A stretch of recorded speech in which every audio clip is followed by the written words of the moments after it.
जयपुर स्थित जेके लक्ष्मीपत विश्वविद्यालय के परिसर में रविवार को 13वां दीक्षांत समारोह बड़े धूमधाम के साथ आयोजित हुआ, जिसमें कुल 295 छात्रों को इंजीनियरिंग, प्रबंधन और डिजाइन कार्यक्रमों में डिग्रियां और डिप्लोमा भी प्रदान की गई।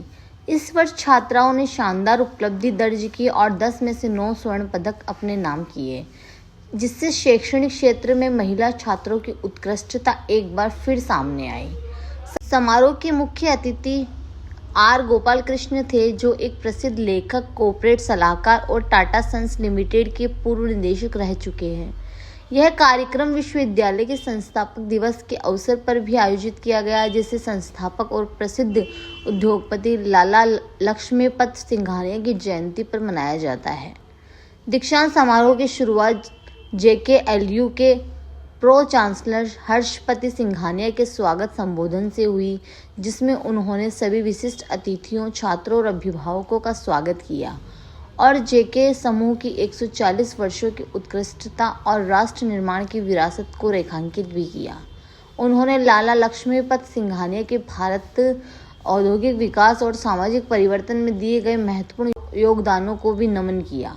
अपने संस्थापक दिवस संबोधन में सिंघानिया ने कहा कि आज का समय बहुत तेजी से बदल रहा है, खासकर तकनीक के कारण।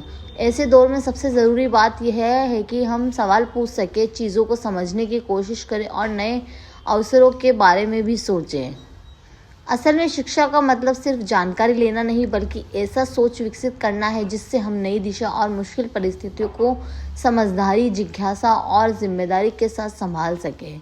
उत्तीर्ण छात्रों को बधाई देते हुए उन्होंने कहा कि जब आप अपने जीवन के नए सफ़र पर आगे बढ़ रहे हैं तो याद रखें, आपने अपने जीवन में महत्वपूर्ण साल जेके लक्ष्मीपत विश्वविद्यालय में बिताए हैं। विश्वविद्यालय से जुड़े रहें, यहाँ वापस आते रहे, अपने विचारों और अनुभव हमसे साझा करें। हम भी आपसे सीखकर आगे बढ़ते हैं। हमें आपके जीवन भविष्य की उपलब्धियों पर गर्व के साथ इंतज़ार रहेगा। इसके बाद कुलपति प्रोफेसर विजय शेखर चेल्लाबोया ने वार्षिक रिपोर्ट प्रस्तुत की, विश्वविद्यालय की वर्ष भर की उपलब्धियों की भी जानकारी दी। छात्रों को सफलता की शुभकामना देते हुए प्रोफेसर चेल्लाबोया ने कहा, आगे बढ़ते हुए याद रखें कि आपका व्यक्तिगत और व्यावसायिक जीवन दोनों अलग अलग यात्राएं नहीं है। एक सार्थक पेशेवर जीवन ही स्थित व्यक्तिगत जीवन की नींव है। कामकाज की दुनिया बेहद तेजी से बढ़ रही है। आज एआई कौशलों को नए तरीके से परिभाषित कर रहा है।